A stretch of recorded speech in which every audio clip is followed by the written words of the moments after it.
hörmetli qarindoshlar, Sharq Turkiston Surgundi hukumati televiziyasining xabarlar programmasiga ko'rishinglarni qizg'in qarshi olamiz.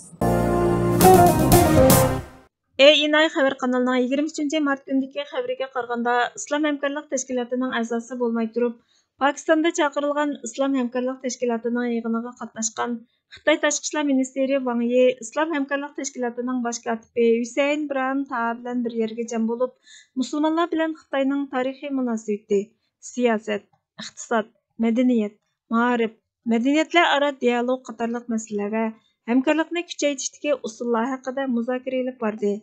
Wang Yi Islom hamkorlik tashkilotining Xitoy bilan musulmon dunyosi orasida ko'riklik rol o'ynaydiganligini ta'kidladi. Pokiston axborot vositalari 100 dan ortiq qarorning muzokara qilinganligini uqtirdi.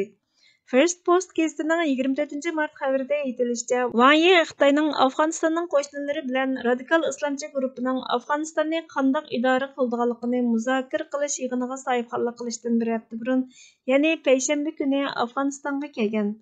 Taliban hukumatining yuqori darajalik amaldori Ahmad Yasir Xitoy tashqi ishlar ministrining islom amirligi rahbarlari bilan ko'rishgili kelganligini uqtirdi.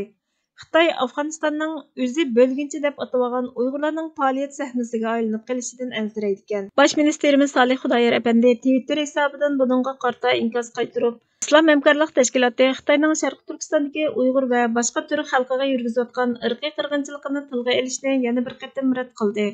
Bu yil Xitoy tashqi ishlar ministri Wang Yini yig'inga chaqirdi, ammo Sharq Turkistonning vakillarining qatnashishini izchil rad qilib keldi dedi. Turkiyada chiqadigan Yangi Shafaq gazetining 23 martdagi xabariga qaraganda, Tülay Gökçemanning rejissyorligida ishlangan ismi irqiy qirg'inchilik nomli hujjatli film Atlas kinoxonasida ko'rurmanlarning diqqatiga sunildi. Hujjatli filmda Turkiyada yashayotgan Uyg'urlarning tili bilan Sharq Turkistonda davomlashayotgan irqiy qirg'inchilik anlatildi. Film qo'yilib bo'lgandan keyin ko'z yoshlarga hokim bo'lolmagan rejissyor Tülay Gökçeman 20 yildan buyon axborot ishlari bilan shug'ullanayotganligini, urush bo'layotgan, ishg'ol qilingan, ofatga uchrayotgan rayonlarga berib film ishlaganligini, bu yil Sharq Turkistonsiz bo'lmas degan ideyadan yo'lga chiqib, Sharq Turkistonga bormay, chet elda yashayotgan Uyg'urlar orqali Uyg'urlarning kechirmishini tasvirlashga tirishganligini aytdi. Jurnalist yozuvchi Yusuf Qaplan davrining ro'yining kino ekanligini, kino sohasida buningga o'xshash muhim ishlarni qilganlarning oz ekanligini, kinoni tushunmay turib, davrni tushunish va o'zgartirishning mumkin emasligini, G'arb madaniyatining dunyoda tarqalishidagi sabab axborot vositalari ekanligini, bularning hammasida kinoning borligini aytdi. Kinoni viloyatlik yoshlar va tantarbiya direktori professor doktor Burhoniddin Hoji Ja'far o'g'li, Yoshlar va tantarbiya ministrligi Beyo'g'li yoshlar markazining direktori Ashraf Gursal, rejissyor Ehson Kobil, Yangi Shafaq internet mulozimat bosh muharriri Ersin Chilik, jurnalistlardan Nuriya Chaqmoqchilik, Dilik Malik va Fatih Pahlavon qatorliqlarni o'z ichiga olgan nurg'unlagan ko'rurmanlar ko'rdi. Yahudiy xabarlarining 23 mart kuni e'lon qilgan London Uyg'urlarga yordam qilish bayonnomasi imzoladi degan temadagi xabarda Londondagi Maget Avot sinagog tunji qatim atalmish Shinjongdagi Uyg'urlarga yordam qilishning usullarini injiklagan bir harakat planini o'ttirg'a qo'ydi. Londonning g'arbiy shimoliy qismiga joylashgan yangi va kundan kunga taraqqiy qilib kengayayotgan sinagog jamoati Maget Avot Xitoy izchil irqiy qirg'inchilik yurgizib kelayotgan Uyg'urlarga qarta tunji bo'lib yordam qo'lini uzatdi. Irqiy qirg'inchilik va qul emgakini ayblashdagi maqsad va majburiy emgak bilan shug'ullangan shirkatlarga taqobil turishdagi o'xshash bo'lmagan usullarni o'ttirg'a qo'ydi. Buning biri insonlardan atalmish Shinjongda ishlab chiqarilgan mahsulotlarni sotib olmaslikni talab qilish. Boshqa amali bo'lmasa, munosabatlik savdoning xo'jayini yoki boshqaruvchidan iste'molchilarning tanlaydiganligini asga olishni xohlaydiganligi talab qilindi.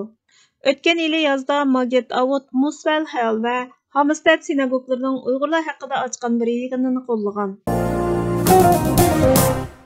Qo'lga kelmas erkmushukdek telmirib turgan bilan qaytirib bermas bulangchi yalvurib so'rgan bilan baxt izlab kelmagay hang vaqti o'ltirgan bilan aldanib qolmaslik kerak aldab umundurgan bilan haqni o'z kuchi bilan qo'lga olgandan ayrilmasin.